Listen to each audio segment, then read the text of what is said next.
En aquella casa no había ni un solo clavo que me perteneciera. Durante años no fui más que una sirvienta allí, y ahora me habían despedido. «Lárgate», gritó mi esposo tras la audiencia, dejándome sin techo y sin una sola moneda en el bolsillo. Me dejé caer en un banco y rompí a llorar. A mi lado, un anciano harapiento temblaba de frío. La lástima se apoderó de mí y le tendí mi última bufanda. De pronto él se irguió y dijo: «Jamás olvido la bondad, niña. Ven, te mostraré tu nuevo hogar». Mi marido, que pasaba en su coche, casi se estrelló contra un poste al verlo. Pero para comprender cómo se derrumbó mi vida y cómo volvió a empezar, debemos retroceder 5 minutos, al aparcamiento del juzgado. El viento helado me azotaba el rostro, aunque yo apenas lo sentía. Yuri estaba de pie junto al maletero abierto de su enorme todoterreno negro. Su rostro, habitualmente terso y meticulosamente cuidado, estaba ahora deformado por la ira. Sacó de un tirón mi bolsa deportiva, lo único que se me había permitido llevarme, y la arrojó a la nieve sucia. «Toma tus harapos», vociferó, tan alto que incluso desde la otra acera volvieron la cabeza. «Y no se te ocurra acercarte a mi valla. Los guardias tienen órdenes. Te acerques a menos de 100 metros y soltarán a los perros». Permanecí en silencio. Ya no quedaba nada que decir. Media hora antes, el juez había leído el veredicto con monotonía. El acuerdo prenupcial que firmé 15 años atrás, firmado a ciegas, porque estaba enamorada, se convirtió en una condena. No me correspondía nada, ni una parte del negocio que construimos juntos, horneando pasteles en nuestra primera cocina diminuta. Ni apartamento, ni coche. La puerta del vehículo se entreabrió. Milana asomó envuelta en un abrigo de piel blanco que valía más que todo lo que yo poseía en aquella bolsa miserable. No bajó al frío, simplemente abrió la ventanilla. Se acomodó el impecable cabello rubio y soltó una risa clara, vibrante y cruel. «Yura, vámonos», canturreó. «Aquí huele a pobreza. Llegaremos tarde al restaurante». Yuri se sacudió las manos como si hubiese tocado algo contaminado. Se sentó al volante y pisó el acelerador. El todoterreno salió disparado, rociándome con humo y nieve helada. Me quedé sola en medio del inmenso aparcamiento vacío. Mis piernas me llevaron hasta la parada de autobús más cercana, aún sabiendo que no tenía dinero para el billete. En el bolsillo del abrigo apenas llevaba un puñado de monedas, insuficiente siquiera para comprar pan. Me senté en el banco de madera congelado, recogí las piernas y oculté el rostro entre las manos. Lágrimas ardientes y amargas me resbalaban por las mejillas, enfriándose al instante en la escarcha. 38 años, maestra pastelera, esposa de un hombre respetado. Y allí estaba yo, descartada como una caja de pasteles vacía. Alguien carraspeó a mi lado. Alcé la vista. En el extremo del banco se sentaba un anciano, quizá de 70 años, quizá más, envuelto en lo que parecía una colcha remendada de mugre y agujeros. Su abrigo grasiento, desabrochado, dejaba ver un jersey fino y raído completamente inapropiado para el clima. Tiritaba con tal violencia que el banco temblaba. Sus manos estaban amoratadas. Intentaba subir el cuello del abrigo, pero los dedos ya no le respondían. No pedía dinero. Ni siquiera me miraba. Solo intentaba no congelarse. Miré mi bolsa, hundida en la nieve. Luego mis manos cubiertas por guantes de cuero caliente. Yo estaba destrozada, sí, pero aquel hombre se estaba helando. Yo, al menos, tenía salud. Él parecía no tener absolutamente nada. Con cuidado me quité la bufanda. Lo único de valor que Yuri no me había arrebatado. Un chal ancho de lana de alpaca, regalo de mi madre. Me había protegido del frío los últimos 3 inviernos. Me acerqué. «Tome», susurré, envolviéndole los hombros con la bufanda. El anciano se estremeció como si lo hubiese golpeado. Luego levantó la mirada. Sus ojos eran sorprendentemente claros, gris pálido, nada propios de un mendigo frágil. «Ajústela bien», le indiqué moviendo las manos de forma instintiva, igual que había hecho tantas veces al abrigar a Yuri en los amaneceres de obra. Saqué mi termo. Aún quedaba medio litro de té de hierbas, tomillo y menta, preparado esa mañana antes del juicio. «Beba, le calentará». Le temblaban las manos al tomar la taza. El vapor le bañó el rostro. Dio un sorbo, otro, con avidez contenida. Con cada trago, el temblor feroz disminuía. La lana conservaba el calor. Acabó el té, cerró el termo con cuidado y se irguió lentamente. Entonces ocurrió algo extraño. Un instante antes era un anciano frágil y miserable. Ahora, con los hombros erguidos bajo mi bufanda, parecía distinto. Había acero en su porte. Me miraba no como un suplicante, sino como alguien habituado a dar órdenes. «Hoy pasaron muchos junto a mí», dijo con voz ronca, aunque firme. Algunos apartaron la mirada, otros arrojaron monedas para acallar su conciencia. Tú eres la primera que me da calor. Se puso de pie en movimiento sereno. No olvido la bondad, niña. Y pago mis deudas. Levántate. ¿A dónde? Pregunté desconcertada, secándome las lágrimas. A casa, respondió simplemente. Ven, te mostraré tu nuevo hogar. Sonaba a delirio de un demente, pero había tal autoridad en su voz que obedecí. Tomé mi bolsa y lo seguí. Apenas recorrimos unos 200 metros, doblamos la esquina y salimos a la calle Lenin. Justo frente a la mansión que Yuri había construido con mi dinero se alzaba otra casa, conocida por los lugareños como la finca del general. Un edificio de piedra colosal tras una alta verja de hierro forjado. Sus ventanas llevaban una década tapiadas, las puertas encadenadas. Decían que el dueño había muerto en el extranjero y los herederos llevaban años litigando. La mansión sobresalía como una sombra oscura y abandonada entre urbanizaciones relucientes. El anciano se acercó a las pesadas puertas justo cuando el rugido de un motor resonó detrás de nosotros. Lo reconocí al instante, el todoterreno de Yuri. Sin duda había dado la vuelta para deleitarse una vez más, para verme caminar hacia la estación entre la nieve. El vehículo aminoró. La ventanilla bajó. Yuri asomó con una sonrisa malévola. Veo que Valentina ha encontrado a un caballero de su nivel, gritó. Milana soltó una risita afilada. Una pareja perfecta, la reina de la basura y su rey. El anciano ni siquiera le dedicó una mirada. Retiró la nieve de un panel de interfono oxidado en el pilar de ladrillo, se quitó un guante raído, no el que yo le había dado, y marcó con rapidez una larga secuencia de números. Bip, bip, bip. Un tono largo. Una luz verde parpadeó. El mecanismo del portón, que yo creía corroído sin remedio, emitió un zumbido profundo. Las pesadas hojas de hierro temblaron y comenzaron a abrirse. La sonrisa de Yuri se desvaneció. Sus ojos se abrieron de par en par. Se quedó tan absorto mirando el movimiento de las puertas que olvidó frenar. El todoterreno avanzó de golpe, subió al bordillo y chocó de frente contra una farola con un golpe sordo. «Entra», dijo el anciano, señalando el sendero despejado hacia la entrada principal. «No tengas miedo». Obedecí. Sentí la mirada atónita de mi exmarido clavada en mi espalda. Las puertas se cerraron tras nosotros, aislándonos del mundo y de los gritos histéricos de Yuri. Nos detuvimos en el amplio patio interior. De cerca, la mansión resultaba aún más imponente, pese a su abandono. El anciano se volvió hacia mí. Ahora que estábamos solos, se quitó el sombrero mugriento. Su cabello gris, perfectamente recortado, brilló en el aire helado. «Me llamo Mijail», dijo. «Y no soy un ocupa». «¿Cómo podrías pensarlo?» Sacó de un bolsillo profundo un manojo de llaves. «Soy el dueño de esta finca, y de las tierras sobre las que se levanta». Él asintió hacia la verja, detrás de la cual se alzaba ostentosa la estrafalaria mansión de 3 plantas de Yuri, adornada con leones dorados. «Tu exmarido se cree dueño de la vida», dijo Mijail con una sonrisa fría y peligrosa, pero olvidó un detalle. Para construir su palacio, hipotecó el terreno y la casa. Dejó de pagar hace 6 meses. Confiando en que sus amigos del ayuntamiento lo protegerían, Mijail introdujo una llave en la pesada puerta de roble. La cerradura cedió con suavidad, como si la hubieran engrasado la víspera. No sabe que, hace un mes, un inversor privado compró su deuda vencida. Ese inversor soy yo. Tu marido vive en mi casa, Valentina. Y soy yo quien decide cuánto tiempo más permanecerá allí. Crucé el umbral. La puerta se cerró de un golpe sordo a mis espaldas, amortiguando el ruido de la calle y los chillidos agudos de Yuri. Dentro, el aire olía a papel viejo, piedra fría y tiempo. Mijail accionó un interruptor. Muy arriba, una enorme lámpara de cristal estalló en luz, dispersando destellos sobre los muebles cubiertos de polvo y envueltos en sábanas blancas.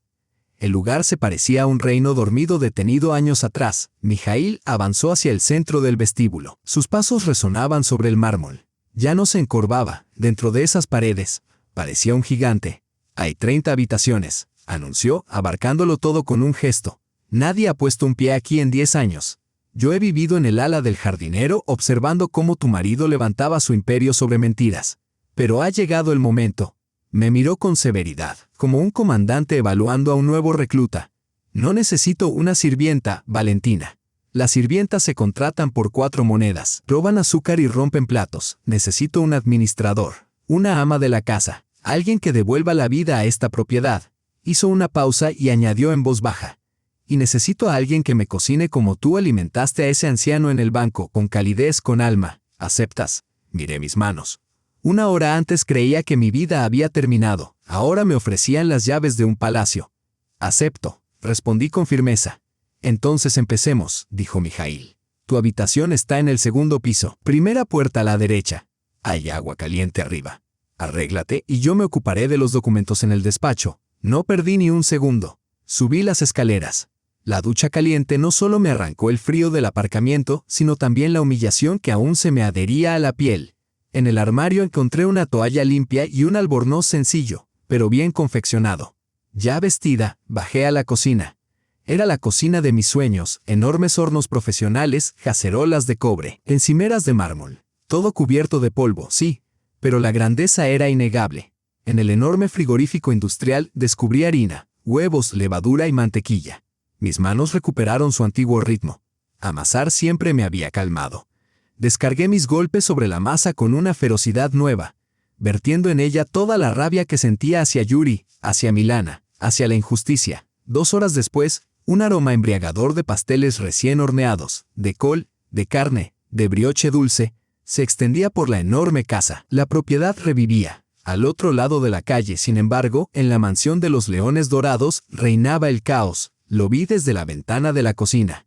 Yuri paseaba por su patio, el teléfono pegado a la oreja. Reconoció a Mijaíl. Claro que sí.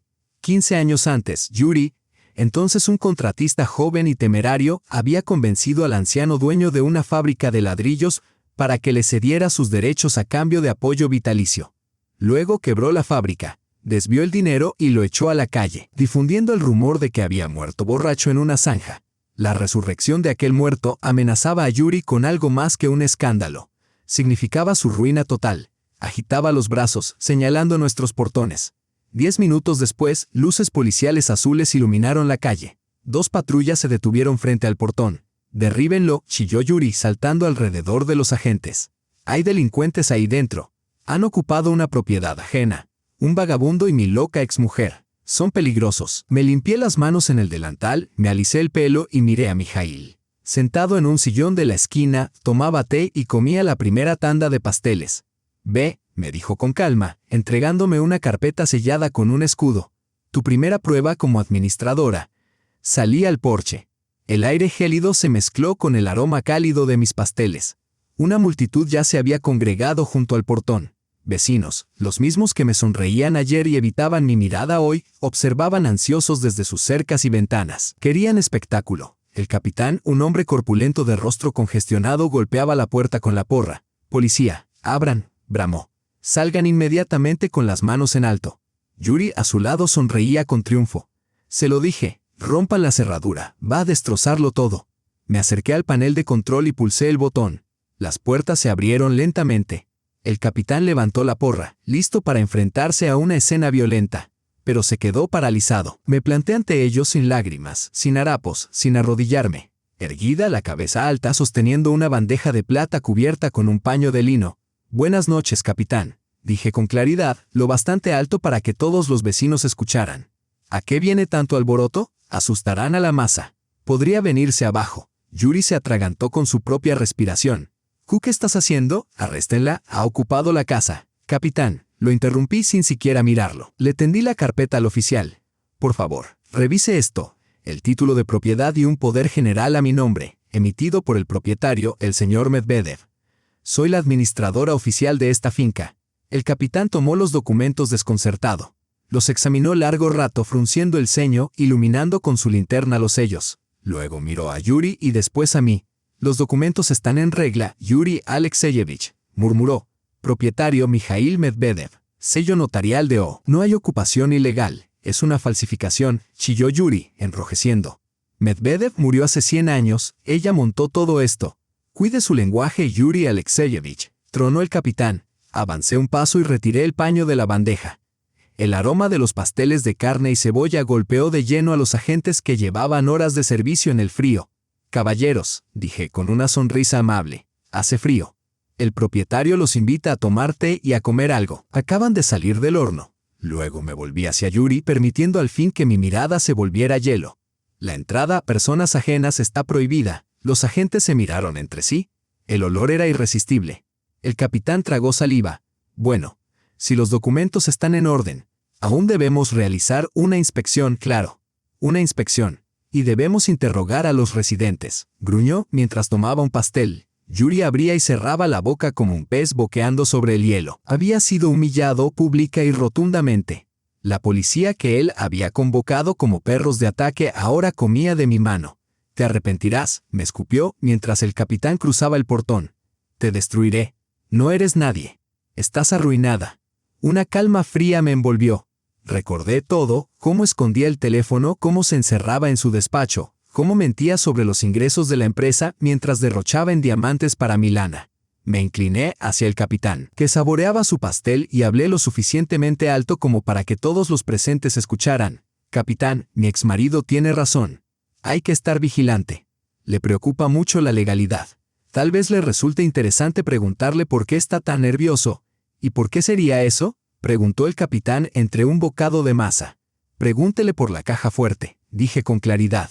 «La que está detrás del cuadro Cazadores descansando en su despacho.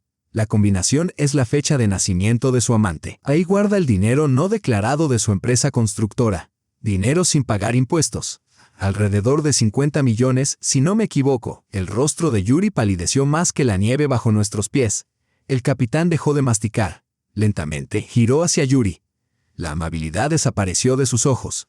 En su lugar brillaba un interés depredador. «Delito fiscal a gran escala», murmuró. «Esto no es un simple conflicto doméstico, es un asunto serio sobre mi mesa». «Yuri Alexeyevich», dijo el capitán con suavidad, limpiándose las manos. «¿Por qué no hacemos una visita a su casa? Verificamos esta información de primera mano». Sonreí, di media vuelta y regresé a la calidez de la casa, dejando a Yuri solo con la ley que él mismo había invocado tan imprudentemente. A la mañana siguiente, todas las cuentas de Yuri estaban congeladas.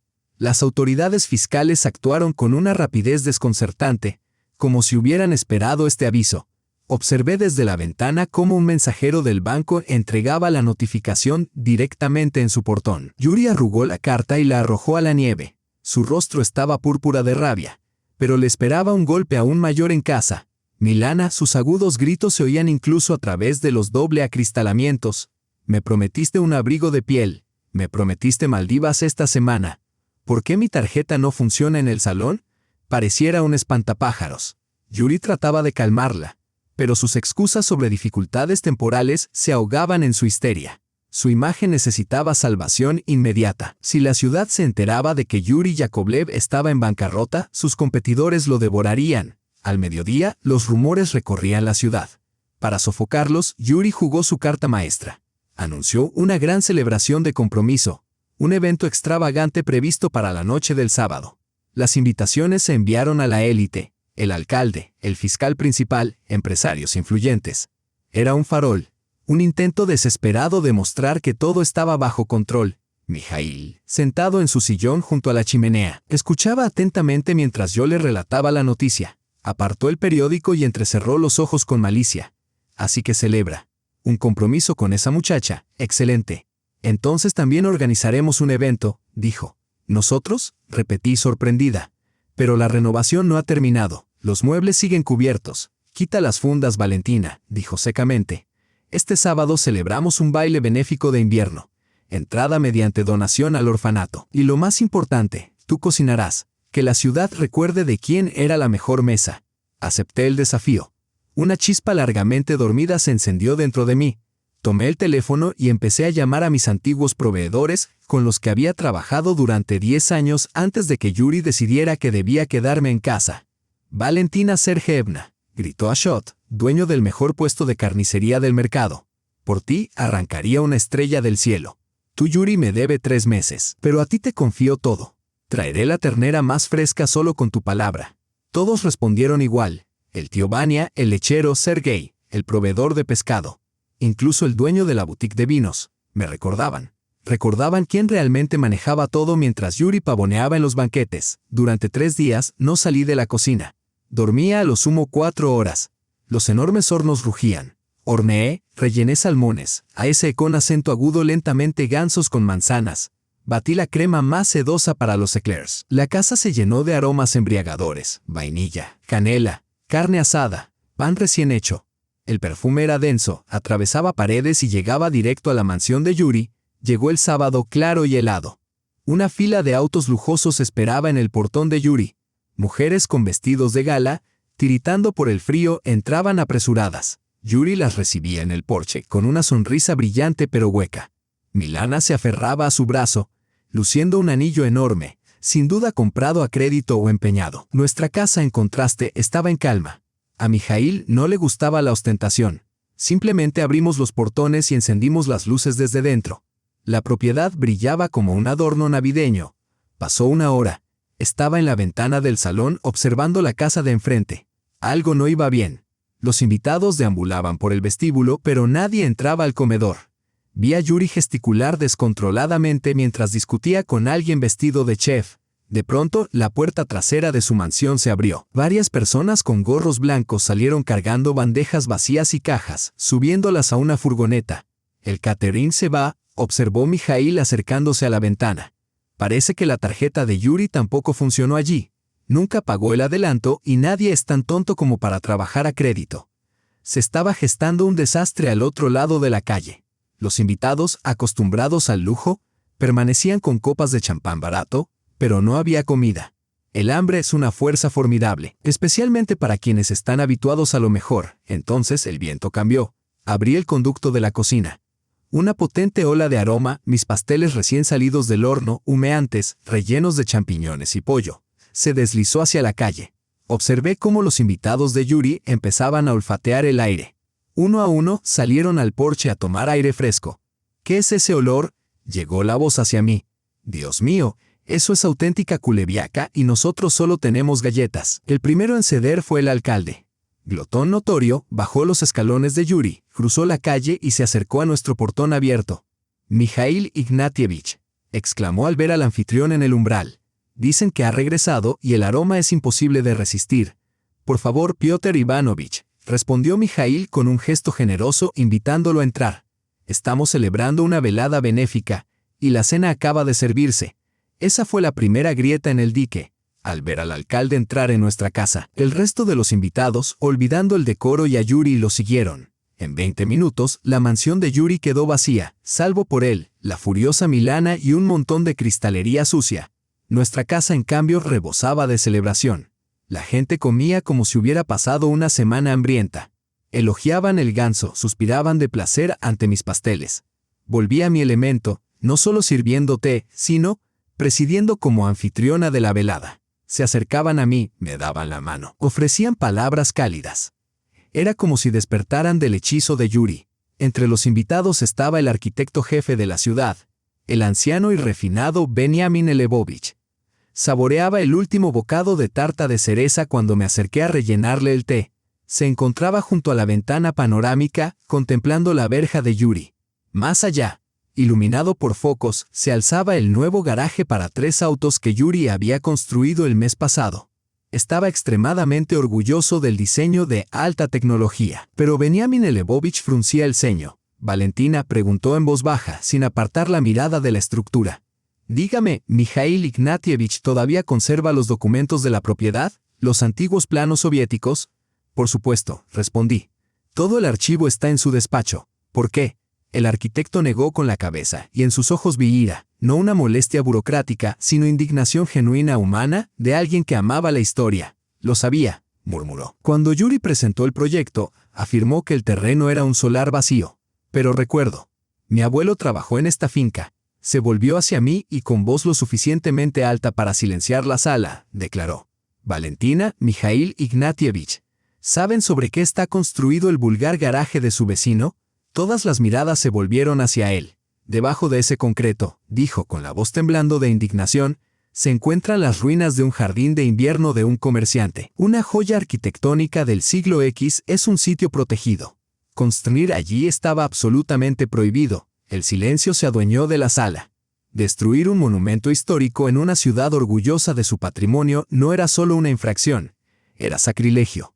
Y además, continuó el arquitecto, quitándose las gafas y secándolas, según el plano catastral, que puedo ver desde aquí, la verja de Yuri invade 4 metros de su terreno. No solo construyó sobre un monumento histórico, construyó sobre su propiedad. Un suspiro colectivo recorrió la multitud.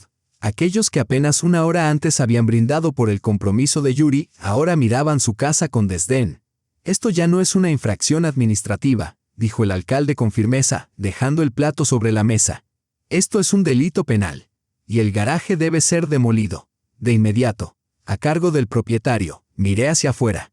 Yuri estaba junto a su garaje, pequeño y desamparado, pateando el neumático de su coche, totalmente inconsciente de que, entre el tintinear de copas y los murmullos, las personas más influyentes de la ciudad ya habían firmado su sentencia.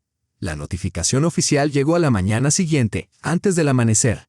El mensajero del ayuntamiento no se molestó en tocar el timbre. Simplemente pegó la orden de demolición al león dorado de la verja de Yuri. La vi desde la ventana de la cocina mientras preparaba la masa madre. El sello rojo brillante de construcción ilegal resaltaba sobre el papel gris como una marca indeleble. 5 minutos después estalló el caos al otro lado de la calle. Yuri salió corriendo en bata. Arrancó la notificación, la arrugó y la pisoteó gritando maldiciones. Pero los gritos no rompen el concreto.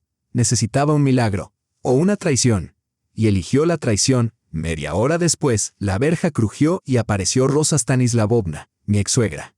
Cruzó la calle, envuelta en un chal de lana, mirando a su alrededor como si esperara que Yuri le apuntara con un rifle. Se veía patética. Normalmente orgullosa y siempre impecable, ahora parecía una anciana encorvada y frágil. Tímidamente presionó el timbre. «Valentina Svalia, soy yo», su voz temblorosa crujía en el interfono. «Por el amor de Dios, déjame entrar. Tenemos que hablar. No rechaces a una mujer mayor». Mijail, tomando café en la mesa, arqueó una ceja. «Eso es un caballo de Troya, Valentina. Lo sabes». «Lo sé», respondí secándome las manos. «Pero sigue siendo la madre de mi esposo, mi exesposo y la abuela de mis futuros hijos. No puedo dejarla en la calle». Abrí el portón. Rosa Stanislavovna entró en el vestíbulo agarrándose al pecho, desprendiendo olor a naftalina y a perfume caro. Una mezcla nauseabunda. «Oh, Valia, niña querida», sollozó intentando abrazarme. Retrocedí suavemente. «¿Cómo vives aquí?» «Un palacio. Un verdadero palacio. Y nosotros vivimos en el infierno. Esa muchacha Milana es un monstruo. No cocina, la casa está sucia. Solo grita y exige dinero. Yura está destrozado, flaco, agotado. Se desplomó teatralmente en una silla de la cocina, secándose los ojos con un pañuelo. Te extraño, Valia. Tu borsch, tu calor. Yura es un tonto de remate.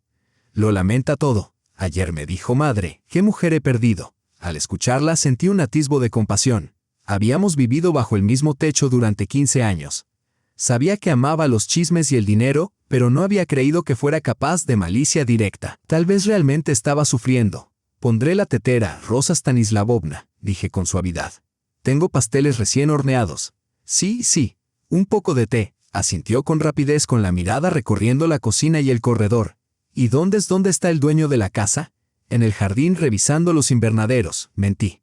En realidad Mijail estaba en su despacho arriba. Me volví hacia la estufa y llené la tetera. El sonido del agua corriente enmascaraba la mayoría de los ruidos. Pero como toda cocinera profesional, mi oído estaba alerta a cualquier cambio. No escuché platos caer ni el crujir de una silla. Escuché el clic suave, inconfundible, de una cámara de teléfono. Clic. Apagué el grifo silenciosamente. En la mesa del pasillo, a pocos pasos de la cocina, yacía una carpeta. Esa carpeta, los mapas históricos y planos catastrales que el arquitecto había traído el día anterior. La prueba de que el garaje de Yuri estaba sobre nuestro terreno.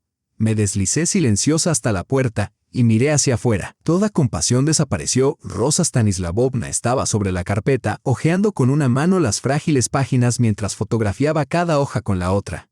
Su rostro era concentrado, depredador. Sin lágrimas, sin fragilidad, solo cálculo frío. Yuri no la había enviado a reconciliar. La había enviado a robar la evidencia, para luego alegar que los documentos estaban perdidos o falsificados. Podría haber gritado, expulsarla, pero recordé las palabras de Mijail. La ira es combustible. No la quemes en vano, úsala para mover el motor. Regresé a la cocina y apoyé la tetera ruidosamente sobre la estufa.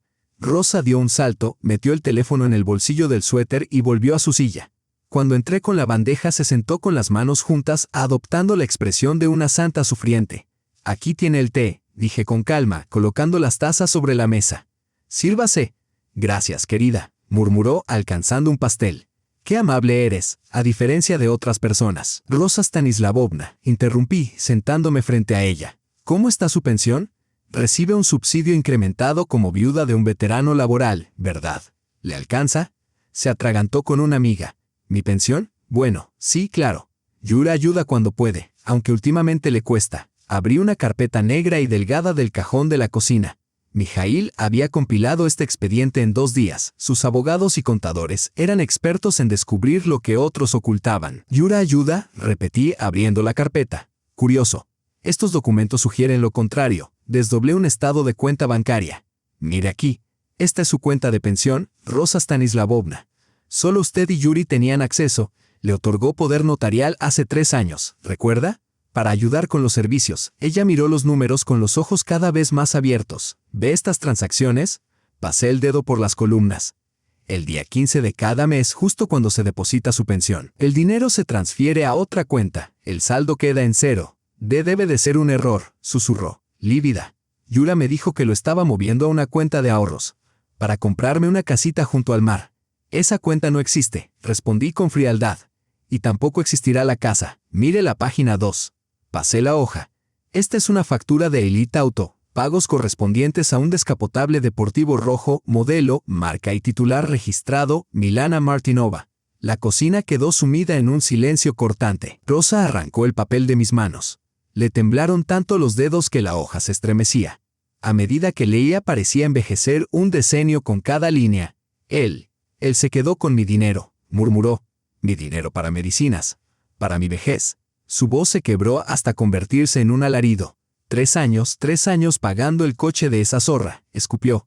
Usted vivía casi en la miseria, contando cada copec, convencida de que estaba ahorrando, de que acumulaba capital. Y mientras tanto, su hijo le compraba a su amante asientos de cuero y llantas chapadas en oro, con su dinero. Alzó la vista hacia mí. Había desaparecido toda máscara. Lo que quedaba era un odio insondable, absoluto. No hacia mí, sino hacia su hijo, su ídolo, que la había traicionado por un capricho ajeno. Se incorporó lentamente. El teléfono con el que había fotografiado los planos resbaló de su bolsillo y cayó al suelo, pero ni siquiera lo miró. Lo parí yo, siseó. Y aquel sonido resultó más aterrador que cualquier grito. Pasé noches enteras sin dormir por él. Le di todo.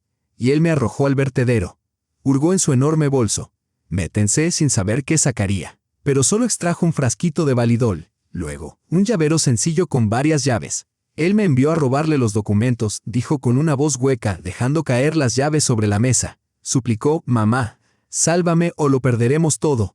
Y mientras me imploraba, me estaba desvalijando. Empujó las llaves hacia mí con un dedo tembloroso. Este es el juego completo. La entrada trasera, el garaje, su despacho y las cajas fuertes del sótano de las que Hacienda no tiene constancia. ¿Por qué me entrega esto? Pregunté en voz baja, mirando el destello metálico. Rosa Stanislavovna se irguió. En sus ojos ardía un fuego gélido. Porque en esa casa, asintió en dirección a la mansión de Yuri. La justicia ya no existe, pero usted siempre ha sido honrada. Valia, castíguele, hágale recordarlo, hágalo por mí. Se marchó sin siquiera abrocharse el abrigo, dejando su teléfono tirado en el suelo de mi cocina. Me quedé sentada, con las llaves de mi enemiga de tantos años frente a mí. Ahora ya no solo podía defenderme. Podía contraatacar. Apreté el metal frío hasta que me cortó la palma. Rosa Stanislavovna había desaparecido, dejando tras de sí un rastro de perfume pesado y el regusto amargo de la traición. Pero no había tiempo para pensar. Ese día decidiría si consolidábamos el éxito por el que Mijail y yo habíamos luchado, o si destruíamos la reputación que llevábamos semanas construyendo. El alcalde había encargado un banquete para 50 invitados por el aniversario de su esposa. No era solo un trabajo, era un gesto de confianza. La pieza central de la mesa sería mi creación emblemática, un imponente pastel cereza invernal. Guardé las llaves en el cajón más profundo y me lancé de lleno al trabajo. Al otro lado de la calle, tras las cortinas de terciopelo de su dormitorio, Milana observaba nuestro patio. Vio a mis asistentes cargar cajas de aperitivos en la furgoneta. Sabía que Yuri no tenía ya un céntimo. Sus cuentas estaban congeladas, sus tarjetas bloqueadas. Su única esperanza de mantenerse a flote era hundirme a mí, obligar a que Yuri pareciera el último hombre respetable de la ciudad. Su plan era tan burdo como ella, pero igual de peligroso. mientras yo acompañaba a Rosa hasta la puerta y hablaba con ella en la cocina. La puerta trasera de mi furgoneta de catering, estacionada junto al portón de carga, quedó sin cerrar durante 5 minutos. Fue suficiente. Milana, oculta bajo una anodina chaqueta gris sobre su abrigo de piel, se deslizó hasta el vehículo. El compartimento estaba lleno de sacos abiertos de harina italiana de élite, preparada para las capas del pastel. No robó nada. Simplemente vació un paquete de sal gruesa en cada saco y removió la capa superior con la mano. Yo regresé a trabajar sin sospechar nada. Lena, trae la harina, llamé. Tenemos que empezar el bizcocho ya, vamos con retraso. Lena, ágil y de trenza rubia, arrastró un saco pesado. Puse en marcha la batidora planetaria, huevos, azúcar, vainilla. Luego la harina. Una nube blanca se elevó, la mezcla tomó un tono cremoso y precioso. La mayoría de los pasteleros no prueban la masa cruda en cada etapa. Pero mi abuela me enseñó lo contrario. Valia, tu lengua es tu herramienta más afilada. Los ojos engañan, la nariz se equivoca, pero el gusto nunca falla. Hundí el meñique en la mezcla y probé una gota. Un rayo me atravesó. La boca se me llenó de una amargura abrasadora, intolerable. Aquello no era masa. Era sal concentrada. De haber horneado esas capas y servido el pastel al alcalde, habría sido mi ruina, escándalo, indignación, intoxicación, deshonra en toda la región. Deteneos, grité tan bruscamente que Lena dejó caer la espátula. Apagad las máquinas, tiradlo todo. Valentina Sergeyevna, ¿qué pasa? Susurró. Aterrada, sabotaje, gruñí, escupiendo aquel sabor salado en el fregadero. La harina está contaminada. Revisad los demás sacos. Revisamos. Todos estaban arruinados, 50 kilos de harina fina destruidos. Quedaban 6 horas para el banquete. No tenemos más harina de esa calidad, gimió Lena. ¿Cancelamos el pedido? No habrá cancelaciones, entrecerré los ojos. Corre al almacén, trae la harina nacional. La tamizaremos 3 veces y añadiremos más impulsor. Lo conseguiremos. Esto es una guerra. Y lo conseguimos. El pastel quedó magnífico, a costa de unos nervios desgarrados.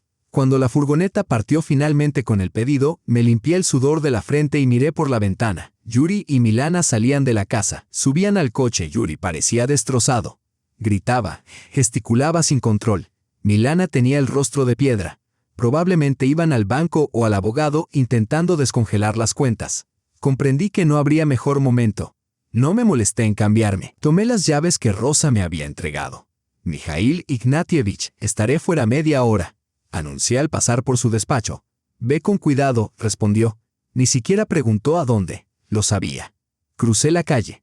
El corazón me latía en la garganta. Por primera vez en un mes me acerqué al portón de mi antiguo hogar no como una suplicante, sino como una invasora. La llave entró con suavidad en la cerradura. El portón se abrió. El patio yacía sepultado bajo la nieve.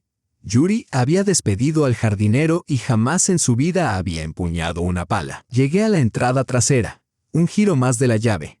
Un clic, estaba dentro. La casa me recibió con silencio y un olor rancio. Cajas de boutique sin abrir desordenaban el pasillo. Manchas de vino salpicaban el suelo del salón. Una capa de polvo cubría las estanterías donde antes se alineaban mis figurillas favoritas. Era evidente que aquel lugar estaba habitado por gente de paso, personas incapaces de cuidar nada. No me permití la menor indulgencia sentimental. Subí al segundo piso, a nuestro antiguo dormitorio, ahora convertido en el de Milana. Ropa esparcida por todas partes, cosméticos amontonados sobre el tocador. Comencé a buscar. Milana no era inteligente pero sí astuta. La gente como ella oculta sus secretos cerca de sí. Revolví la cómoda, solo lencería. Miré bajo el colchón vacío. Entonces mi mirada se detuvo en el armario. En la estantería superior, detrás de un montón de jerseys, asomaba algo. Arrastré una silla, me alcé y bajé una caja. Era una caja de botas de invierno, pero dentro no había calzado. Había un diario de terciopelo rosa, con un candado infantil y un viejo teléfono de botones. El candado era ridículamente frágil. Lo abrí con una lima de uñas. La letra era redonda e infantil, con bucles en cada trazo. 20 de octubre. Yura es un idiota. Me compró una pulsera. Un fracaso total. Las piedras son diminutas. Bien, esperaré un poco más. En cuanto transfiera la dacha a mi nombre, me largo. 15 de noviembre. Está empezando a sospechar algo del dinero. Tengo que darme prisa. Le diré lo del bebé la semana que viene. Eso siempre funciona. A medida que pasaba las páginas, se me erizaron los vellos del cuello. No era un diario de amor. Era un registro de depredación calculada. Pero lo más incriminatorio estaba debajo: un expediente médico de una clínica privada de la capital y los resultados de una ecografía. Desplegué la hoja. Fecha de concepción: 12 de agosto, gestación: 16 semanas. Me quedé helada. 12 de agosto. En agosto, Yuri había estado en un balneario en Karlovy Vary. Solo. Yo misma le había hecho la maleta. Yo lo llevé al aeropuerto. Estuvo fuera del país del 1 al 25 de agosto. Aquel niño no podía ser suyo. Tomé el viejo teléfono. Estaba apagado, pero aún tenía batería. Lo encendí. Había solo 3 mensajes entrantes, todos de un único contacto voz. Abrí la conversación. ¿Segura de que se creyó lo del embarazo? Sí. Está encantado como un cachorro. Me transfirió el coche. Bien, entretenlo. Lo necesito endeudado hasta el cuello con el banco. Todo lo posible. Cuando firme la garantía del nuevo préstamo, desaparece. Lo arruinaremos. Reconocí el número de inmediato. Todo el mundo en la ciudad lo conocía. Era el número personal de Arkady Voronov, el principal competidor de Yuri, dueño del mayor conglomerado de construcción de la región vecina. Un hombre que llevaba años intentando expulsar a Yuri del mercado. Una oleada gélida me recorrió el cuerpo. Milana no era solo una amante mantenida. Era un agente encubierto. El embarazo era una mentira, o mejor dicho, una verdad, pero de otro hombre. Toda aquella historia de amor había sido una operación de infiltración para destruir la empresa de mi marido. Voronov la había colocado para drenar sus recursos, aislarlo de su familia, de mí, de su madre, sepultarlo en deudas y llevarlo a la quiebra para quedarse con sus activos por migajas. Y casi lo había logrado. Guardé los documentos y el teléfono en el bolsillo de mi chaqueta de chef. Abajo, la puerta principal dio un portazo. ¿Qué demonios pasa con este frío?, vociferó Milana. Olvidaste pagar el gas. Habían vuelto antes de lo esperado. Me quedé paralizada en medio del dormitorio, el cúmulo de pruebas en la mano. La escalera estaba bloqueada. Me deslicé hasta el vestidor, donde una puerta apenas perceptible conducía a la habitación del servicio y, desde allí, a la escalera trasera. Yuri seguramente había olvidado su existencia, y Milana, por supuesto, no tenía idea. Me escabullí en la penumbra estrecha, cerrando el panel justo cuando el picaporte del dormitorio giraba. En la oscuridad polvorienta, con las pruebas apretadas contra el pecho, pude oír cada palabra. ¿Estás paranoico, Yura? Milana sonaba irritada. Aquí no ha entrado nadie. Fue el viento. Abrió la ventana. Puedo olerla, escupió Yuri. Ese perfume de vainilla y esos malditos pasteles. Estuvo aquí. De puntillas bajé la escalera posterior, abrí la puerta trasera con mi llave y me deslicé en el crepúsculo mientras Yuri destrozaba muebles arriba. De vuelta con Mijail, dejé el teléfono y el diario sobre la mesa. Me temblaban las manos. Tenemos que ir a la policía, solté. Ahora mismo. Es fraude. Es colusión. Tengo todo para meterlos a ambos en prisión. Mijail hojeó con acento agudo el diario, revisó el expediente médico y por fin se quitó las gafas, mirándome con esa calma pesada y calculada que lo caracterizaba. No, dijo con firmeza. ¿Cómo que no? Casi grité, ahogada por la indignación. Ellos destruyeron mi vida, y están intentando destruir la tuya. Si vas ahora a la policía, esto se convertirá en una investigación interminable, explicó Mijail. Los abogados de Yuri alargarán el proceso durante años. Milana dirá que el diario es una fantasía escrita para su amante y que el teléfono fue plantado. No, Valentina, la venganza se sirve fría. No nos basta con encarcelarlo. Vamos a destrozar su reputación de tal manera que nadie en esta ciudad vuelva a estrecharle la mano. Espera, cometerá un error. Está desesperado, y la desesperación vuelve necios a los hombres. Yuri no nos hizo esperar. Su error llegó 2 días después. Aquella mañana recibí un catálogo de Antique, la casa de subastas de la ciudad. En la portada, bajo el título Joyas familiares raras, había una fotografía que me dejó sin aliento. El juego de esmeraldas, anillo, pendientes y collar. Las joyas de mi bisabuela, milagrosamente preservadas tras la revolución. Yo las había guardado en la caja fuerte de nuestra casa. Durante el divorcio, Yuri aseguró que la caja estaba vacía, que yo las había vendido o perdido. El tribunal le creyó a él, no a mí. Y ahora, acorralado por las deudas, estaba a punto de vender el último vínculo con mi linaje. La subasta es esta noche, susurré, aferrando el catálogo. Quiere dinero rápido. Prepárate, asintió Mijail. Ponte tu mejor vestido. Vamos a comprar. ¿Comprar? Repetí. Mis propias cosas. Vamos a recuperar lo que te pertenece, respondió con una sonrisa apenas esbozada. y el subastador es un viejo amigo mío. Detesta a los ladrones. Aquella noche entré en la sala de subastas con un vestido largo, de un verde esmeralda profundo que me quedaba impecable. Ya no era la esposa tímida con delantal. Caminaba erguida, con la mano apoyada en el brazo de Mijail, que lucía con su smoking. La estampa misma de un caballero. La sala enmudeció. Las cabezas se volvieron. Yuri, sentado en la primera fila, se estremeció como si lo hubiese atravesado una descarga eléctrica. A su lado, Milana jugueteaba con el borde de su abrigo de piel, los ojos inquietos recorriendo el salón. Me senté justo frente a ellos. El rostro de Yuri palideció y luego se crispó en una máscara de odio. Se inclinó hacia su abogado y le susurró algo entre dientes. Comenzó la puja. Los lotes menores se vendieron con rapidez. Luego el subastador, un hombre de cabello plateado y martillo en mano, anunció: lote número 15. Conjunto antiguo de excepcional valor. Oro, esmeraldas de los Urales finales del siglo XIX. Precio inicial, 500.000, 500. Dije con firmeza, sin dignarme a mirar a mi exmarido. Yuri dio un respingo. Comprendió que iba a recuperar la joya familiar. En sus ojos centelleó la codicia. Si yo estaba allí, si Mijail estaba allí, era porque había dinero.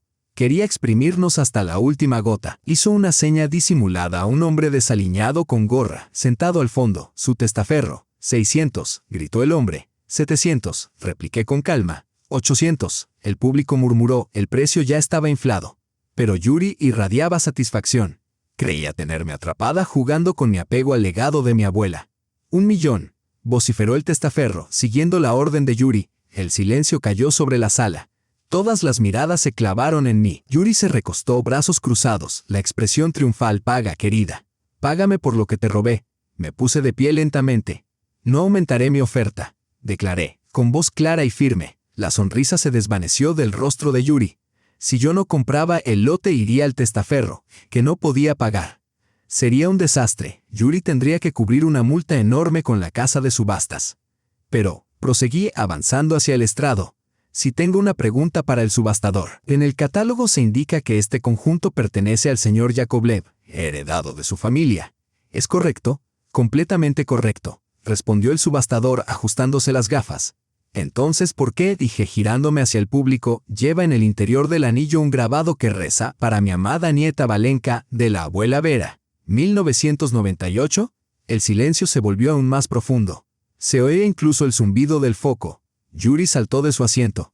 Miente, no hay ningún grabado. Es mío, seguridad. Sáquenla de aquí. Entonces verifiquémoslo, replicó el subastador, helado. Tomó el anillo con unas pinzas de joyero, lo alzó a la luz y lo examinó con la lupa. Transcurrió un segundo interminable. Efectivamente está ahí, dictaminó con voz solemne. Para mi amada nieta Valenka, señor Yakovlev, usted presentó documentos que afirmaban que esta pieza era una herencia de su madre. Eso parece ser falso. Ha intentado subastar un objeto robado. Pulsó un botón bajo la mesa. Las puertas se cerraron con un golpe seco. Es un error, chilló Yuri retrocediendo tambaleante. Yo no sabía. Ella lo cambió ella. 2 guardias corpulentos y un agente de policía ya avanzaban hacia él. Yuri Alexeyevich Yakovlev, entonó el oficial colocándole las esposas, queda detenido por el intento de venta de bienes robados de valor significativo. Acompáñenos. Yuri pataleó y gritó. Milana, llama al abogado, haz algo. Pero Milana no llamó a nadie. Cuando las esposas se cerraron, se levantó, no para correr hacia él, sino para recoger su bolso.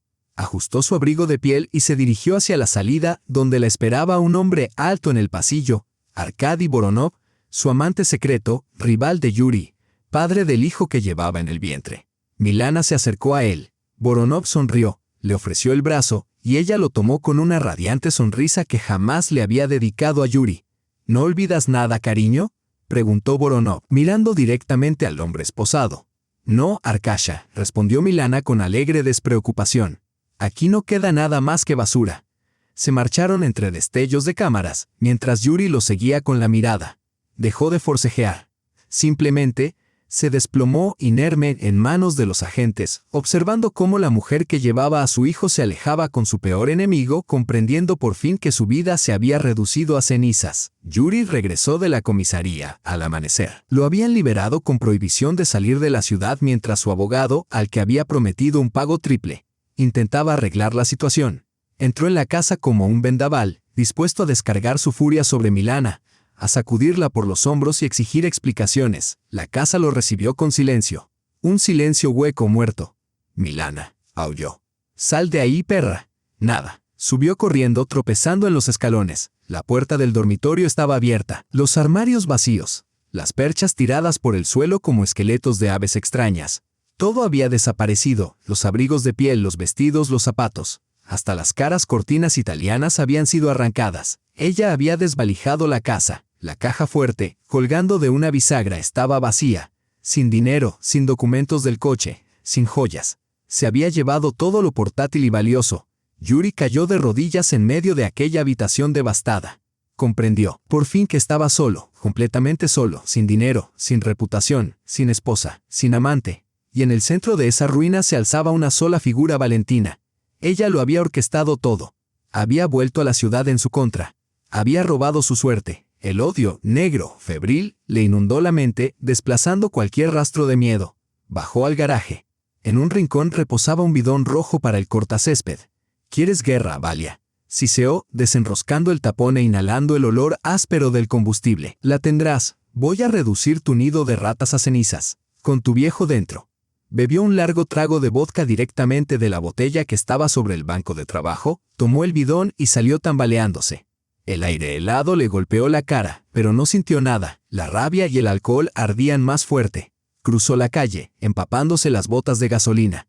En las ventanas de la mansión de enfrente brillaban las luces. Están celebrando, pensó, tomando té, riéndose de mí. No por mucho tiempo, llegó a las rejas de hierro forjado y levantó el bidón para empapar el candado. Un estallido de luces lo cejeó con acento agudo.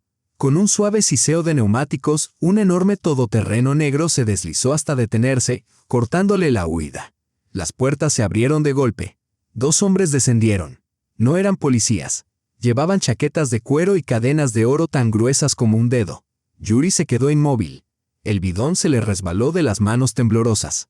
Golpeó el asfalto con un sonido hueco y la gasolina comenzó a extenderse en un charco oscuro sobre la nieve. Los reconoció al instante. Eran hombres del negocio de préstamos de empeño.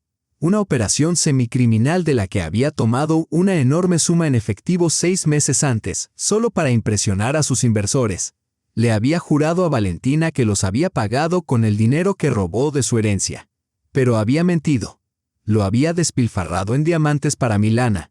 Yura, Yura, gruñó uno de los matones, negando con su cabeza rapada. Era un bruto descomunal apodado Cráneo. No contestas el teléfono, no lees los mensajes y los intereses no dejan de crecer. Y yo lo pagaré todo, balbuceó Yuri, retrocediendo hasta chocar contra la verja de la finca de Mijail.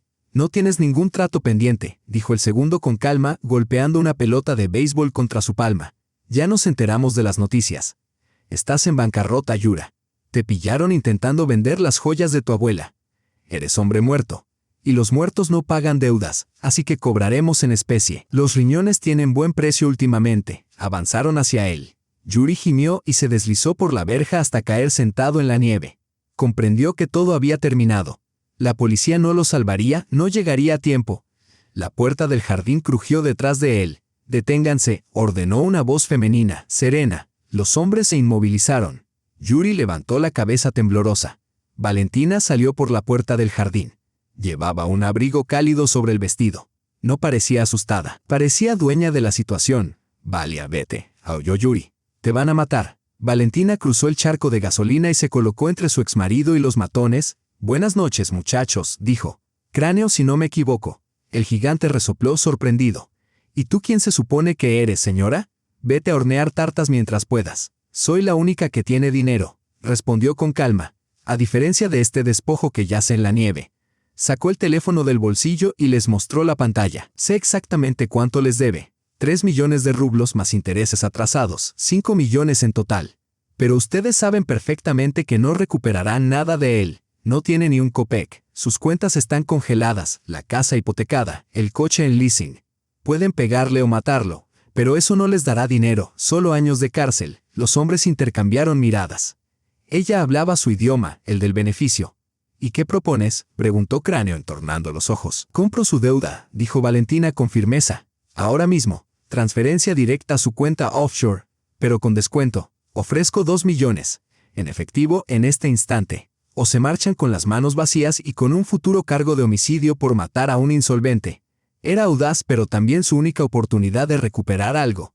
Cráneo se rascó la cabeza, miró al tembloroso Yuri y luego a la imperturbable Valentina. 3, dijo. 2,5, replicó Valentina sin vacilar. Y firmamos la cesión de la deuda sobre el capó de su coche. Cráneo escupió en la nieve. Trato hecho. Tienes agallas, mujer. Mis respetos. Uno de los hombres rebuscó en la guantera y sacó un formulario arrugado de cesión de crédito. Valentina lo leyó con atención a la luz del móvil y firmó con un trazo firme. Luego, usando la aplicación bancaria de Mijaíl, él le había dado acceso total a sus finanzas. Realizó la transferencia.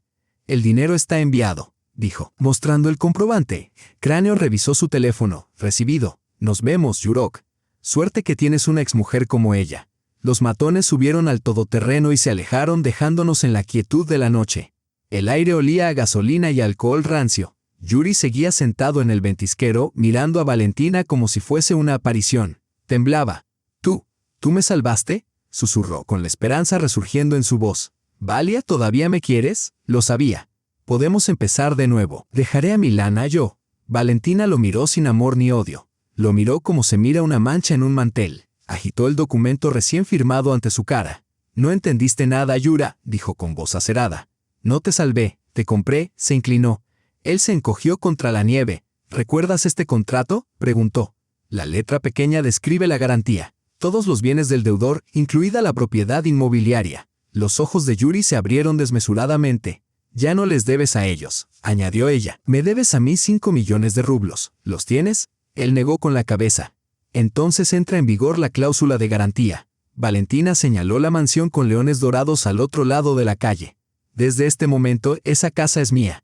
Es el pago de tu deuda. Se inclinó tanto que él pudo verse reflejado en sus ojos helados. Levántate, Yuri, y sal de mi casa. Tienes 10 minutos para recoger tus pertenencias antes de que cambie las cerraduras. Tu tiempo empieza ahora. Pero Yuri no se fue. En lugar de hacer las maletas, avanzó tambaleándose hacia el porche. Tropezó, cayó de rodillas, se levantó torpemente y abrió de un tirón la puerta principal. Oí cómo se cerraba de golpe, seguida del chasquido metálico de los cerrojos uno, luego otro, luego un tercero, y el deslizamiento de un pestillo. «Esta es mi casa», gritó desde dentro. «Mía, no la tendrás, yo soy el dueño aquí, mi casa es mi fortaleza». Permanecí junto al portón, aferrando el contrato, mi única arma. El silencio cayó a nuestro alrededor, roto únicamente por la respiración pesada de Mijaíl, que había salido a su propio porche para situarse a mi lado. «No saldrá, Valentina», dijo el anciano en voz baja. «Está acorralado.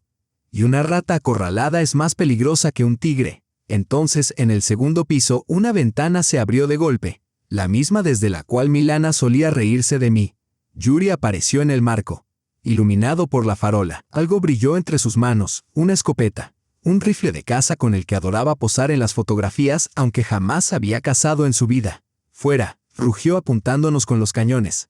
«Fuera todos, un paso hacia la verja y los mato como a perros». Se oyó un disparo seco. La metralla chisporroteó contra el asfalto, a 1 metro de mis pies. No me moví. Pero Mijaíl me empujó detrás de un pilar de hormigón. «Llama a la policía», ordenó. «Esto ya no es una disputa familiar, es un atentado armado». En menos de 10 minutos, nuestra calle tranquila se convirtió en una zona de guerra. Las sirenas aullaron. Potentes focos desgarraron la oscuridad, iluminando la mansión de Yuri como un escenario teatral. Vehículos policiales bloquearon las salidas. Agentes de unidades especiales con cascos y chalecos antibalas se desplegaron tomando cobertura detrás de coches y árboles. El capitán, el mismo al que le gustaban las tartas, se situó junto a mí, serio y concentrado. Protegido por un escudo balístico y con un megáfono en la mano, Yakovlev tronó su voz amplificada. «Deje el arma. Está rodeado. Salga con las manos en alto». Un disparo respondió. El cristal de un coche patrulla estalló. «No iré a la cárcel», gritó Yuri. «Solo me sacarán de aquí por encima de mi cadáver. Voy a quemarlo todo». Los vecinos, los mismos que antes bebían en sus fiestas, ahora se parapetaban tras las vallas, grabándolo todo con sus teléfonos. Para ellos aquello era entretenimiento, circo gratuito. «Valentina Sergeyevna», dijo el capitán ajustándose el casco. «No podemos esperar. Está borracho e inestable. Entró con un bidón de gasolina. Si incendia la casa, perderemos no solo la propiedad sino también los edificios colindantes. Ordenaré el asalto. El francotirador está listo». Un escalofrío me recorrió. Un francotirador significaba muerte. Sí, Yuri había destruido mi vida. Me arrojó al frío. Me traicionó y humilló. Pero recordaba al hombre que fue antes de todo aquello, sus sueños, su alegría cuando vendió su primer pastel. No quería su sangre en mis manos. No, dije con firmeza. No disparen. Denme 5 minutos. Es demasiado peligroso, protestó el capitán. No me disparará si hablo con él por teléfono. Saqué mi móvil. Tiene una elección, murmuré. Solo que todavía no la ve. Marqué el número que había sabido de memoria durante 15 años, los tonos parecieron eternos. Miré la ventana oscura detrás de la cual se ocultaba mi exmarido y recé para que respondiera. Finalmente, un clic, su respiración pesada y entrecortada llenó la línea. ¿Qué quieres? Jadeo con acento agudo. ¿Venir a verme morir? Yura, escúchame. Mi voz era estable, serena. No grité ni supliqué. Hablé como un cirujano que anuncia un diagnóstico. Mira por la ventana. ¿Ves a los francotiradores? Te matarán en 2 minutos si no los detengo. Que me maten, gruñó. Ya no tengo nada. Tú me lo quitaste todo. Solo tomé lo que tú mismo desechaste, repliqué con dureza. Pero antes de apretar el gatillo tienes que saber la verdad. ¿Te crees el héroe trágico? No, Yura. Eres un payaso en una farsa. Cállate. No, vas a escucharme. Gritas por Milana y tu gran amor, pues entérate, ella nunca te amó. ¿Viste su historial médico? 16 semanas. Y tú ni siquiera estabas en el país en la fecha de concepción. El silencio invadió la línea. Solo el viento siseaba en el micrófono. Ese hijo es de Voronov, dije con frialdad. De tu enemigo. Ella era su espía. Te usaron por tu dinero, y cuando se acabó, te arrojaron como basura. ¿De verdad estás dispuesto a morir por una mujer que ahora mismo se ríe de ti en la cama de tu competidor? Oí cómo aspiraba un aliento tembloroso. Es una mentira, susurró, aunque la certeza ya había abandonado su voz. Y escucha lo de tu madre. Continué sin piedad. ¿Sabes cómo entré en la casa? ¿Cómo supe del escondite? Tu madre, Yura, Rosa Stanislavovna me dio las llaves ella misma, porque tú le robabas la pensión. Su rostro se contrajo. Robabas a tu propia madre para comprarle un coche a una prostituta. Traicionaste a todos los que alguna vez te quisieron. Mamá. Su voz se quebró en un sollozo miserable. No te queda nada, Yura. Ni honor, ni familia, ni dinero, ni hogar. Estás de pie en las ruinas que tú mismo construiste.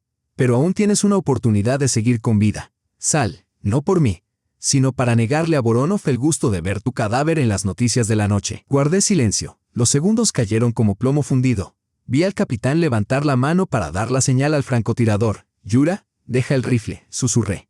Sal. Todo ha terminado. La línea se cortó. Bajé el teléfono. El corazón me martilleaba en la garganta. El capitán me miró interrogante. Yo negué con la cabeza rogándole que esperara. Entonces la ventana se cerró. 1 minuto después, el cerrojo de la puerta principal giró, lento con un quejido largo y cansado. La pesada puerta de roble se abrió. Yuri salió al porche. No llevaba abrigo, solo una camisa desabotonada a pesar de los 20 grados bajo cero. No tenía el arma en las manos. Levantó las palmas vacías. Daba miedo verlo. El rostro lívido, los ojos fuera de órbita, la boca entreabierta. Se balanceaba, como si el suelo bajo sus pies fuera la cubierta de un barco. Los agentes bajaron las armas, aunque no abandonaron la cobertura. Yuri dio un paso. Luego otro. Descendió las escaleras del palacio que ya no le pertenecía. Su mirada perdida atravesó a los policías, los focos cegadores, incluso a mí. Caminó hacia el portón, el mismo lugar donde apenas un mes antes me había arrojado el bolso a la nieve. El mismo donde casi me atropella. Se detuvo frente a mí. Sus labios se movieron intentando formar una palabra, quizás perdóname, quizás un insulto, pero no emitieron sonido alguno. De pronto su rostro se deformó en una mueca espantosa. La comisura derecha de la boca cayó. El párpado se le desplomó. Se llevó una mano a la cabeza como si un martillazo invisible lo hubiese golpeado. Las piernas cedieron. Cayó pesadamente en la nieve como un saco de cemento, a mis pies, justo en el mismo montículo donde había yacido mi bolso. «Médico», grité, abalanzándome hacia él. Los paramédicos y los agentes llegaron al mismo tiempo. Lo giré boca arriba. Sus ojos estaban abiertos, pero llenos de un terror primitivo, helado. Me miraba, intentando hablar, intentando levantar una mano, pero su cuerpo ya no le obedecía. Estaba preso dentro de su propia carne. Ictus, dictaminó el paramédico con brusquedad, iluminando sus pupilas. Hemorragia masiva. Hay que llevarlo a cuidados intensivos. Cada minuto cuenta. Lo cargaron sobre una camilla. Las luces de la ambulancia tiñeron la nieve de un rojo frenético. El motor rugió y luego se alejó a toda velocidad, llevándose a mi exmarido, mi enemigo. El hombre que había intentado destruirme pero que solo había logrado destruirse a sí mismo. Me quedé de pie junto a la puerta abierta, todavía aferrada al teléfono. El viento tiraba del dobladillo de mi abrigo. La policía se movía con rapidez, los vecinos susurraban. Pero para mí solo había silencio. La guerra había terminado, el enemigo había caído. Pero no había triunfo, solo vacío y la fría nieve marcada con la impronta de su cuerpo. Pasaron 3 meses como un solo aliento. El invierno, que parecía interminable, finalmente cedió. La nieve, donde una vez me senté sollozando en la desesperación, se derritió, dando paso a las primeras hojas verdes y brillantes. La primavera llegó a nuestra ciudad no solo como un cambio de estación, sino como símbolo de renovación. Me encontraba en el amplio porche de mi antigua casa, el mismo lugar del que me habían expulsado como a una perra callejera. Ya no quedaban leones dorados ni monogramas de hierro con las iniciales de Yuri. Habíamos derribado la verja que separaba las dos propiedades.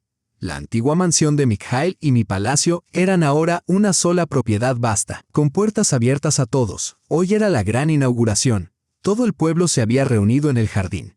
Los mismos vecinos que antes me espiaban tras las cortinas ahora sostenían ramos de flores. El alcalde, arquitectos, ciudadanos comunes, todos habían venido a presenciar el milagro. El aire no olía a escape ni a goma quemada, sino a vainilla, pasteles recién horneados y manzanos en flor. En la fachada colgaba un cartel modesto pero elegante. Escuela de Gastronomía y Centro de Crisis para Mujeres, Nadezhda. Alicé los pliegues de mi vestido nuevo, del color de las hojas tiernas. Ya no me sentía víctima. Me sentía como la base sobre la que ahora se sostenía este lugar. Entre la multitud busqué rostros conocidos. Rosa Stanislavovna estaba en la primera fila, tomando de la mano a una niña, la nieta de su vecina. Había envejecido, pero el miedo en sus ojos había desaparecido. No nos habíamos hecho amigas, pero le permití vivir en la casa de huéspedes y ayudar en el jardín. Fue mi decisión no vengarme de los débiles. Pero Milana no se veía por ninguna parte. Ayer, camino a comprar flores en un supermercado en las afueras, la vi. Estaba sentada en la caja, sin maquillaje, con raíces oscuras visibles, con un uniforme barato. Escaneaba el kéfir y el pan mecánicamente, sin levantar la mirada. Arkady Voronov la había desechado una semana después de la subasta, en cuanto dejó de ser útil contra Yuri. Me reconoció, se encogió sobre sí misma, deseando poder desaparecer. No me acerqué. No sentí nada. Queridos amigos, la voz de Mikhail me sacó de mis pensamientos. Se encontraba frente al micrófono, magnífico, erguido, con un traje gris impecable y el cabello plateado perfectamente peinado. Nadie reconocería en él al hombre sin hogar que una vez durmió en un banco. Durante muchos años, esta casa simbolizó la codicia, dijo, y su voz se proyectó sobre la multitud. Aquí vivieron personas que creían que el dinero lo resolvía todo, pero estaban equivocadas. Hace 3 meses, una mujer me salvó la vida, dándome lo último que le quedaba, el calor de su corazón. Se giró hacia mí y extendió la mano. Avancé, conteniendo las lágrimas. Valentina no solo revivió esta casa, sino que la llenó de significado. Aquí, quienes han perdido la fe en sí mismos aprenderán un oficio. Aquí, quienes no tienen a dónde ir encontrarán refugio. Mikhail sacó un documento de una carpeta con sello oficial. Soy viejo y mis días son pocos. Por eso, hoy declaro formalmente, he adoptado a Valentina. Ahora es mi hija legal, mi única heredera y la legítima dueña de esta propiedad. La multitud estalló en aplausos. La gente gritaba, ¡bravo!, algunos lloraban.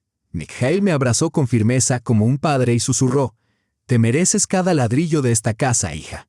Juntos cortamos la cinta roja. Comenzó la celebración, música, risas, el tintinear de platos. Pero aún tenía una tarea final, inconclusa. Me escabullí de la festividad y caminé hacia el banco junto a la verja. El mismo banco de antes. Ya no estaba viejo ni helado. Lo habíamos pintado de oro y le habíamos colocado una placa de bronce en el respaldo. Pasé los dedos por las letras en relieve. La bondad es la única moneda que importa. Subí al coche. Mi destino no era mi casa. El hospital de cuidados a largo plazo se encontraba al otro lado de la ciudad. Un edificio de ladrillo gris, impregnado de olor a cloro y desesperanza. Entré en una habitación privada. Los médicos me saludaron con respeto. Sabían quién pagaba las cuentas. Yuri yacía en la cama. El derrame cerebral no lo había matado, pero había hecho algo peor. Lo había aprisionado. Los médicos lo llamaban síndrome de cautiverio. Comprendía todo, oía todo, veía todo. Pero no podía mover un brazo ni una pierna. No podía hablar. Solo yacía allí, mirando el techo. Su rostro estaba demacrado, sus ojos reflejaban un terror primitivo. Al entrar, su mirada se posó en mí. Una chispa se encendió, odio, súplica, vergüenza. Me reconoció. Vio lo bien que me veía, lo tranquila y fuerte que me había vuelto. Me acerqué a la cama, pero no me senté. Nunca más volvería a hacerlo a sus pies. Me mantuve de pie sobre él. «Hola, Yura», dije suavemente. Sus pupilas se dilataron. Quizá esperaba burla o que yo desconectara su soporte vital. «Hoy abrimos el centro», continué. «Toda la ciudad vino, incluso tu madre. Preguntaron por ti, pero pronto lo olvidaron. Te has convertido en pasado, Yura. En polvo». Saqué mi cartera y extraje una sola moneda, un simple rublo. La coloqué sobre la mesita de noche. El clic metálico resonó ensordecedor en la habitación silenciosa. ¿Sabes por qué estás aquí, en una habitación privada con sábanas limpias, y no en un pabellón donde mueren los sin nombre? Pregunté mirándolo fijamente a los ojos. Porque yo pago por ti cada mes, no te queda ninguna cuenta. Milana se llevó todo. Tu casa ahora es mía, no tienes nada. Vives solo porque yo lo permito. Lágrimas surgieron en sus ojos, lágrimas débiles que resbalaban por sus sienes hasta la almohada. Me incliné para que mis labios quedaran cerca de su oído. No hay un solo clavo en este lugar que te pertenezca. Aquí no fuiste más que un sirviente. Y ahora, ¿estás despedido? Fuera. Susurré sus propias palabras, las que dieron inicio a esta pesadilla. Cerró los ojos con fuerza, desesperado por escapar de su pasado, pero ni siquiera pudo cubrirse los oídos. «Alguna vez dijiste que yo no era más que ayuda», susurré. Mi voz se volvió suave, casi tierna, pero fría como el viento del invierno. «Ahora yo sirvo a toda la ciudad, nutro a cientos de personas. ¿Y tú? Tú sobrevives gracias a mi caridad». Me enderecé y lo miré por última vez. No había rencor en mis ojos, solo indiferencia. «Te perdono, Yura», dije. «No porque merezcas perdón, sino porque ahora no eres nada para mí. Un vacío». Me giré y caminé hacia la puerta. Mis tacones golpeaban el suelo de baldosas como el metrónomo, marcando el inicio de mi nueva vida, afueras. El sol era cegador, el viento despeinaba mi cabello.